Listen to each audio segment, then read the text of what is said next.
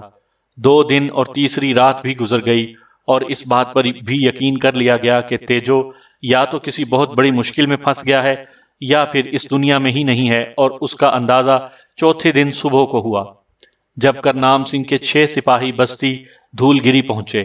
راجہ کرنام سنگھ کے سپاہیوں نے آتے ہی کہا تھا، دھول گری کے باسیوں، ہم تم سے لڑنے نہیں آئے، نہ ہی کوئی اور بات ہے۔ ہم تو سندیسی ہیں اور راجہ کرنام سنگھ کا سندیس لے کر آئے ہیں۔ یہاں بیاس کون ہے؟ بیاس سے ہماری بات کرواؤ۔ مجھ تک اطلاع پہنچی اور میں ان کے سامنے پہنچ گیا۔ تم ہو بیاس؟ ہاں میں ہوں۔ مہاراجہ کرنام سنگھ نے تمہارے لیے گھوڑا بھیجا ہے اور ہم سے کہا ہے کہ ہم تمہیں ان کا سندیس دے دیں۔ وہ تم سے ملنا چاہتے ہیں اور تم سے کچھ باتیں کرنا ہے انہیں۔ کیا کام ہے تمہارے مہاراجہ کو مجھ سے؟ میں نے سوال کیا۔ دھول گری کا چکت لال اور جاگیردار رنبیر سنگھ نے راجہ کرنام سنگھ کے پاس پہنچ کر یہ کہا ہے کہ دھول گری کے رہنے والے تیجو مل نے ایک بیاس نامی طاقتور آدمی کے ذریعے رنبیر کے بہت سے آدمی مروا دیے ہیں۔ ان دونوں نے تمہاری طاقت کی جو کہانی سنائی ہے وہ راجہ کرنام سنگھ کے لیے بھی بڑی حیرانی کا باعث ہے۔ راجہ صاحب تم سے ملنا چاہتے ہیں۔ اگر تم اتنے ہی طاقتور ہو جتنا ان کہانیوں میں سنایا گیا ہے تو راجہ کرنام سنگھ ہر طاقتور، ہر شکتیمان کے ساتھی ہیں۔ وہ تمہیں بہت بڑی جاگیریں دے کر کوئی مقام دیں گے۔ تمہیں اسی لیے بلایا گیا ہے، اور یہ بھی کہا گیا ہے کہ تیجو تیلی اس وقت راجدھانی میں ہے۔ میرے ساتھ سب ہی چونک پڑے تھے۔ یہ بات سن کر اس کا مطلب تھا کہ تیجو مل کو راجہ کرنام سنگھ کے آدمیوں نے اٹھوا لیا تھا، اور یہ کام رنبیر سنگھ اور چکت لال کی ملی بھگت کے بغیر کیسے ہو سکتا تھا؟ میں نے کچھ دیر سوچا، پھر کہا، ٹھیک ہے، تم لوگ انتظار کرو، میں دھول گری کے بزرگوں سے مشورہ کر لوں۔ میں نے بزرگوں سے بات کی، سب تشویش کا شکار تھے، کوئی صحیح رائے نہ دے سکا۔ تیجو مل ان کے قبضے میں تھا، میرا جانا ضروری تھا، چنانچہ میں تیار ہو گیا۔ پوری دھول گری نے مجھے رخصت کیا تھا۔ جو لوگ مجھے لینے آئے تھے انہیں یہ بات بتا دی گئی تھی میں بے حد طاقتور ہوں، اس لیے وہ مجھ سے خوف زدہ تھے اور احترام سے پیش آتے رہے تھے۔ سامعین اکرام، آپ یہ کہانی میرے چینل کہانی گھر پر سن رہے ہیں۔ آپ نے اگر ابھی تک میرا چینل کہانی گھر سبسکرائب نہیں کیا تو ابھی میرے چینل کو سبسکرائب کر کے بیل نوٹیفیکیشن کو آن کر دیجئے تاکہ آنے والی ہر نئی کہانی کی اطلاع بر وقت آپ تک پہنچ سکے۔ ایک بار پھر میں نے وہی ماحول دیکھا جو بیجا نگر میں دیکھ چکا تھا۔ عظیم الشان قلعہ، اس کے اندر بکھرا ہوا شہر مقافات، میدان اور بازار، پھر شاہی محل۔ یہاں میرے لیے قیام کا بندوبست کیا گیا تھا۔ ایک رات آرام کے بعد مجھے دوسرے دن مہاراجہ کرنام سنگھ کے سامنے پیش کیا جانا تھا۔ دوسرے دن مجھے بلایا گیا، تیار کیا گیا اور میں بے خوفی سے سپاہیوں کے ساتھ چل پڑا۔ شاہی محل بے مثال تھا، دربار لگا ہوا تھا، مہاراجہ کرنام سنگھ تخت پر بیٹھے ہوئے تھے، امراء اور رؤسا حسب مراتب موجود تھے۔ عام لوگوں میں چکت لال بھی بیٹھا ہوا نظر آیا۔ ایک اور شخص اس کے پاس موجود تھا جو رنبیر کے سوا اور کوئی نہ تھا۔ میں لا ابالی انداز میں دربار میں پہنچا اور سارے درباری گردنیں اٹھا کر مجھے دیکھنے لگے۔ مجھے راج سنگھاسن کے سامنے پہنچا دیا گیا۔ مہاراج کو ڈنڈوت کرو، ایک آدمی نے کہا۔ نہیں، میں نے جواب دیا۔ کیوں؟ پوچھا گیا۔ اس لیے کہ میں کسی کے سامنے سر نہیں جھکاتا۔ بہت مان کرتے ہو خود پر؟ ہاں، مگر یہ ہمارے مہاراج ہیں، تمہارے ہیں، میرے نہیں۔ تم ان کی راجدھانی میں ہو، ان کا دیا کھاتے ہو۔ میں بیکار باتوں کا جواب نہیں دیتا۔ اس کی سزا جانتے ہو؟ نہیں جانتا، لیکن یہ ضرور جانتا ہوں کہ تم مجھے کوئی سزا نہیں دے سکتے۔ یہ بغاوت ہے، جو کچھ بھی ہو۔ بس کرنام سنگھ نے ہاتھ اٹھا کر سب کو خاموش کر دیا، پھر مجھے دیکھ کر بولا، کیا نام ہے تمہارا؟ بیاس۔ دھول گری کے رہنے والے ہو؟ نہیں، کہیں اور سے وہاں آ گیا تھا۔ بہت شکتیمان ہو؟ یہ شکتی کہاں سے پائی تم نے؟ نہیں بتانا چاہتا۔ اگر ہم تمہاری طرف دوستی کا ہاتھ بڑھانا چاہیں تو اس کے لیے تمہیں تیجو مل کو رہا کرنا ہوگا۔ تیجو مل سے تمہارا کیا رشتہ ہے؟ دیا کا رشتہ۔ کیا مطلب؟ دیا کو رحم اور انصاف بھی کہہ سکتے ہیں۔ دھول گری کا غریب تیلی جس کی کمزوری سے سب فائدہ اٹھاتے تھے، جس کی 2 جوان بیٹیاں ہیں، ان کے جہیز کے لیے اس نے 20 گنیاں جمع کی تھیں۔ چکت لال نے اس سے گنیاں چھین لیں۔ وہ کسی سے فریاد نہیں کر سکتا تھا، کیونکہ چکت لال رنبیر سنگھ جاگیردار کا دوست تھا۔ میں نے تیجو کی مدد کی اور اس کے نتیجے میں رنبیر سنگھ نے میرے لیے فوج بھیجی اور تم نے ان فوجیوں کو ملیا میٹ کر دیا۔ جو کچھ مجھ سے کیا جا سکتا تھا میں نے کیا، مگر تمہارے اندر یہ شکتی کہاں سے آئی؟ تم کوئی اوتار ہو؟ میں نے پہلے بھی کہا ہے کہ ایسی باتوں کا میں کوئی جواب نہیں دے سکتا، میں نے کہا۔ راجہ کرنام سنگھ سٹ پٹا گیا، پھر اس نے کہا، اب میں پھر وہی سوال کروں گا، کیا تم میرے دوست بن سکتے ہو؟ میرا جواب وہی ہے، تیجو مل کو رہا کر کے عزت سے واپس دھول گری بھیج دیا جائے۔ ایسا بھی ہو جائے گا، مگر اس کے لیے تمہیں اپنی شکتی دکھانی ہوگی۔ ہمیں بھی تو پتا چلے کہ لوگوں نے جو کچھ دیکھا ہے کتنا سچ ہے۔ مجھے اس میں اعتراض نہیں ہے۔ مہاراج کی جے، ہمیں انصاف نہیں ملے گا کیا؟ اس نے میرا گھر لوٹ لیا ہے، میرا سب کچھ چھین لیا ہے۔ اس کی وجہ سے دھول گری والوں نے، چکت لال کھڑا ہو کر بولا، اور اس نے میرے 18 آدمیوں کو مار دیا ہے۔ رنبیر نے بھی کھڑے ہو کر کہا۔ راجہ کرنام نے انہیں دیکھا، پھر بولا، رنبیر سنگھ، ہم نے تمہیں اتنی جاگیر دی، اتنا مان دیا، اگر تم ایک منش پر بھی قابو نہ پا سکے تو لعنت ہے تمہارے جیتوں پر، اور اس نے اپنی شکتی کا مان رکھ دیا تو یہ تمہاری جاگیر کا مالک بنے گا۔ ان دونوں کو پکڑ کر قید میں ڈال دیا جائے۔ نیائے ہے یہ کہ اگر یہ شکتیمان ثابت ہو گیا تو تیجو مل کو رہا کر کے دھول گری کا مالک بنا دیا جائے گا اور اسے رنبیر سنگھ کی ساری جاگیر مل جائے گی، اور اگر ایسا نہ ہوا اور ہمارے ویروں نے اسے مار دیا تو پھر چکت لال کو دھول گری کی ساری زمینیں مل جائیں گی اور رنبیر اپنی جاگیر کا مالک رہے گا۔ تیجو کی گردن کاٹ دی جائے گی۔ رنبیر سنگھ اور چکت لال کے منہ اتر گئے تھے اور مجھے یہ انسان بہت عجیب لگا تھا، لیکن فیصلہ ہو گیا تھا اور اب مجھے اپنا وہ فرض پورا کرنا تھا جس سے تیجو کو رہائی مل سکے۔ راجہ کرنام سنگھ کے فیصلے پر میرے سامنے ہی عمل درآمد ہو گیا۔ رنبیر سنگھ اور چکت لال کو فوراً ہی گرفتار کر لیا گیا۔ دونوں کے چہرے دیکھنے کے قابل تھے، لیکن نہ جانے کیوں میرے ذہن کو ایک خلش کا سا احساس تھا۔ جو کچھ مجھے کرنام سنگھ کے بارے میں بتایا گیا تھا، اس وقت کرنام سنگھ کا عمل اس سے بہت مختلف تھا۔ جب سپاہی رنبیر سنگھ اور چکت لال کو پکڑ کر دربار سے چلے گئے تو راجہ کرنام سنگھ میری جانب متوجہ ہو گیا اور اس نے ایک بار پھر کہا، مہاراج، ویر شکتی سارے سنسار میں سب سے بڑی مانی جاتی ہے۔ بھگوان کسی کو ہی اتنی بڑی شکتی دیتا ہے۔ آپ کا چہرہ دیکھ کر یہ اندازہ ہوتا ہے کہ آپ دھرتی کے پرش نہیں ہیں، بلکہ بھگوان نے آپ کو کوئی اور ہی درجہ دیا ہے۔ پر ہمیں اس سے کوئی غرض نہیں، ہمیں تو بس یہ دیکھنا چاہتے ہیں کہ جو کتھا ہمیں رنبیر نے سنائی ہے اس میں کہاں تک سچائی ہے، اور ہم نے جو فیصلہ کیا ہے کیا آپ کو منظور ہے؟ پاگل تھا وہ آشیش بھگونت نے مجھے دوہرے دور سے گزارا تھا۔ ایک طرف اس نے مجھے بھشم شکتی دی تھی اور دوسری طرف بیاس کی عقل بھی، اور شاید یہی عقل آشیش بھگونت کے گلے پڑ گئی تھی۔ اگر وہ بھشم شکتی ہی سے کام چلا لیتا تو آج بھی میں اس کا غلام ہوتا، لیکن عقل کی سوچ نے ہم دونوں کو ایک دوسرے سے دور کر دیا تھا، اور میرا خیال تھا کہ غلطی اسی کی ہے۔ جب مجھے عقل آ گئی تو میں یہ کیوں نہ سوچتا کہ میں ہمیشہ ہی اس کا غلام کیوں رہوں گا۔ بے شک اس کی دی ہوئی قوتیں میری رکشا کر رہی ہیں، مگر سنسار میں جیون گزارنے کے لیے آزادی تو سب سے ضروری چیز ہوتی ہے، اور اپنے طور پر زندگی گزارنے کا مزہ ہی کچھ اور۔ جیسا کہ میں پہلے کہہ چکا ہوں کہ اگر وہ مجھے جادو کی شکتی بھی دے دیتا تو کم از کم اسے یہ اعتماد ہونا چاہیے تھا کہ میں اسے باغی کبھی نہیں رہوں گا۔ سارا کام ہی ملیا میٹ ہو گیا تھا اس کا۔ اب جب اپنے طور پر زندگی گزارنے کا فیصلہ کر ہی لیا تھا میں نے، تو پھر بھلا مجھے کیا پڑی تھی کہ اس کے ان دونوں دشمنوں کے خلاف جنگ کرتا رہوں۔ ہاں، یہ بات دل میں کبھی کبھی ضرور آتی تھی کہ اگر کرپان سنگھ ملودھا اور ہری چندر وردھانی کسی شکل میں میرے سامنے آ گئے تو میں انہیں آشیش بھگونت کے نام پر ہی انہیں ہلاک کر دوں گا۔ اس طرح میرے اوپر سے اس کا قرض ادا ہو جائے گا، مگر یہ بات وہ نہیں جانتا تھا کیونکہ یہ اب میرے دل میں تھی۔ بہرحال اس وقت قصہ کرنام سنگھ کا ہے، تو اس نے یوں کیا کہ اپنے چند خاص مصاحبوں سے کہا، مہاراج بیاس کو سراوتی کے پاس لے جاؤ اور سراوتی سے کہو کہ مہاراج کا ہر طرح خیال رکھے، یہ ہمارے خاص آدمی ہیں۔ ان لوگوں نے گردن جھکائی اور مجھے ساتھ چلنے کے لیے کہا۔ میں آہستہ قدموں سے چلتا ہوا دروازے سے باہر نکل آیا۔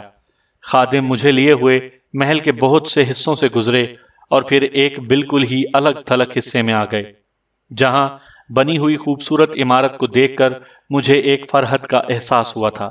عمارت کے سامنے جو باغیچہ پھیلا ہوا تھا اس میں سنگ مرمر کا ایک بہت بڑا حوض بنا ہوا تھا جس میں سفید بطخیں تیر رہی تھیں۔ کناروں پر بیٹھنے کے لیے چوکیاں بنی ہوئی تھیں۔ بڑا سرور انگیز ماحول تھا۔ چاروں طرف سے درختوں سے گھرا ہوا اور ان درختوں میں نہایت خوشنما پھل لٹکے ہوئے تھے۔ یوں لگتا تھا جیسے مالیوں نے یہاں کا ایک ایک تنکا چن کر صاف کر دیا ہو۔ بڑے سے سنگی دروازوں پر 3 سیڑھیاں تھیں اور اس کے بعد سونے کی کیلیں لگا ہوا ایک چوبی دروازہ جس سے مجھے اندر لے جایا گیا، اور یہاں سراوتی سے میری ملاقات ہوئی۔ میں تو یہ سمجھا تھا کہ کوئی عمر رسیدہ عورت ہوگی جس کے سپرد یہاں مہمان نوازی کی گئی ہوگی، لیکن اسے دیکھ کر آنکھوں میں روشنی اترتی تھی۔ نہایت حسین ساڑی باندھے ہوئے، ہلکے پھلکے زیورات سے لدی ہوئی آنکھوں میں جیسے زندگی تڑپ رہی ہو، بڑی بڑی سیاہ کالی آنکھوں میں مسکراہٹ جیسے منجمد، آنکھیں اور ہونٹ بالکل ایک ہی تاثر کے امین۔ مجھے دیکھ کر نازک نازک سفید ہاتھ جوڑ کر سینے کے قریب کیے اور سر جھکا دیا۔ خادموں نے اسے مہاراج کا حکم سنایا اور اس نے ایک بار پھر دونوں ہاتھ لہرا کر مجھے خوش آمدید کہا، اور خادموں سے بولی، آپ لوگ جائیے اور اگر مہاراج پوچھیں تو ان سے کہیے کہ سراوتی نے ان کا حکم سن لیا، مہمان کو کبھی شکایت نہیں ہوگی۔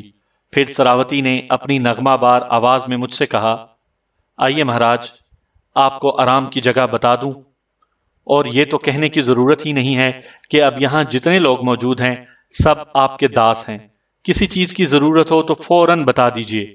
جس کمرے میں وہ مجھے لے گئی اس کی سجاوٹ کا تذکرہ وقت ضائع کرنا ہے۔ بس ایک عالی شان محل میں کسی معزز مہمان کے لیے جس قدر ساز و سامان کی ضرورت ہو سکتی تھی وہ یہاں موجود تھا۔ پیتل کے منقش بڑے بڑے پایوں والے چھپر کھٹ پر بیٹھ کر میں نے کہا، تمہارا ہی نام سراوتی ہے؟ ہائے رام، یہ بتانا تو بھول ہی گئی۔ چلیے، اب آپ کو معلوم ہے، اس سے اچھی کوئی بات نہیں ہے۔ تم بہت سندر ہو، میں نے اسے بغور دیکھتے ہوئے کہا۔ شکریہ۔ ایک سوال میرے ذہن میں ہمیشہ گردش کرتا رہتا ہے، کیا تم اس کا جواب دو گی؟ ضرور مہاراج، داسی ہیں ہم آپ کی۔ وہ چھپر کھٹ کے نیچے فرش پر بیٹھ گئی۔ میں نے ایک لمحے کے لیے مضطربانہ انداز میں ہونٹ کھولے تھے، لیکن پھر مجھے یہ سب کچھ بیکار محسوس ہوا، ورنہ میں اس سے یہ کہنا چاہتا تھا کہ وہ میرے قریب بیٹھے۔ بہت ذہین اور سمجھدار تھی۔ مسکرا کر بولی، داسیوں کی جگہ چرنوں ہی میں ہوتی ہے مہاراج، اور جتنا سکون ہم آپ کے چرنوں میں پائیں گے اور کہیں نہ ملے گا۔ میرے ہونٹوں پر مسکراہٹ پھیل گئی تھی۔ من کی بات جان لیتی ہو تم تو۔ کرپا ہے مہاراج کی۔ سوال کیا تھا؟ سوال یہ ہے کہ ایسے ایسے راج محلوں میں حسن کا معیار کیا ہوتا ہے؟ سمجھی نہیں مہاراج۔ تم یہاں کس حیثیت کی مالک ہو؟ محل کی داسی ہیں۔ اب یہ کرپا ہے مہاراج کرنام سنگھ کی کہ انہوں نے ہمیں ایک خاص مقام دے رکھا ہے۔ تم جیسی حسین لڑکیاں، پہلی بات تو یہ کہ اس قدر زیرک کیسے ہو جاتی ہیں؟ جس قدر ذہانت کا مظاہرہ تم نے ابھی ہمارے دل کی بات سمجھ کر کیا ہے۔ دوسری بات یہ ہے کہ داسیوں اور رانیوں میں کیا فرق ہوتا ہے؟ اگر تمہیں رانی کے سنگھاسن پر بٹھا دیا جائے تو کون پاگل یہ کہہ سکتا ہے کہ تم رانی نہیں ہو؟ سراوتی نے نگاہیں اٹھا کر مجھے دیکھا، میری آنکھوں سے آنکھیں جما دیں، دیکھتی رہی۔ اس کے چہرے کے تاثرات کچھ اور ہی کہہ رہے تھے، لیکن پھر ایک لمحے میں وہ سنبھل گئی اور اس نے مسکرا کر کہا، یہ تو دیکھنے والے کی آنکھوں کی بات ہے۔ کوئی کسی کو من میں رچے ہوئے پیار سے دیکھے تو وہ اسے سندر ہی لگتا ہے، کہاں رانیاں اور کہاں باندیاں۔ مہاراج نے ضرور رانیوں کو دیکھا ہوگا، ہم تو ان کے چرنوں کی دھول بھی نہیں ہیں۔ پھر بھی اگر مہاراج نے ان الفاظ سے ہماری عزت بڑھائی تو ہم بڑی انکساری سے دسنوات کہتے ہیں۔ پھر وہ اپنی جگہ سے اٹھتی ہوئی بولی، مہاراج آرام کریں، کسی چیز کی ضرورت ہو تو بتا دیجئے۔ مجھے یوں لگا تھا جیسے وہ کسی خاص خیال کے تحت میرے پاس سے چلے جانا چاہتی ہو۔ اب اتنی ذہانت مجھ میں بھی نہیں آئی تھی کہ میں اس کے دل میں داخل ہو کر اس وقت اس کی کیفیت کا پتہ لگا لیتا۔ میں نے اسے شکریہ کے ساتھ واپسی کی اجازت دے دی، اور وہ ادب سے میری طرف پشت کیے بغیر دروازے تک پہنچی اور دروازہ کھول کر باہر نکل گئی۔ اس کے جانے کے بعد میں نے گہری سانس لی اور گزرے ہوئے واقعات پر غور کرنے لگا۔ تو کہانی کا آغاز اس طرح سے ہوا ہے۔ بہرحال ابھی یہ نہیں کہا جا سکتا کہ مہاراج کرنام سنگھ کے من میں کیا ہے۔ بظاہر تو یہی لگتا تھا جیسے انہیں اس بات سے خاص دلچسپی محسوس ہوئی ہو کہ ایک ایسا شکتیمان بھی ہے جو باقاعدہ فوجوں سے جنگ کر سکتا ہے۔ راجوں مہاراجوں کو ایسی باتوں میں کافی دلچسپی ہوا کرتی ہے۔ تھوڑی بہت معلومات تو اب مجھے بھی حاصل ہو گئی تھی۔ مجھے کسی جاگیر کی جاگیرداری سے بھلا کیا دلچسپی ہو سکتی ہے؟ میں تو طویل عرصے کے بعد اس سنسار کے نت نئے روپ دیکھنا چاہتا تھا۔ سامعین کرام، آپ سن رہے تھے اردو ناول خون آشام، جس کے مصنف ہیں ایم اے راحت، اور یہ اس سلسلے کی قسط نمبر 18 تھی۔ مجھے امید ہے آپ کو میری یہ کاوش بھی پسند آئی ہوگی۔ آپ نے اگر ابھی تک میرا چینل کہانی گھر سبسکرائب نہیں کیا تو ابھی میرے چینل کو سبسکرائب کر کے بیل نوٹیفیکیشن کو آن کر لیجئے تاکہ آنے والی ہر نئی کہانی کی اطلاع بر وقت آپ تک پہنچ سکے۔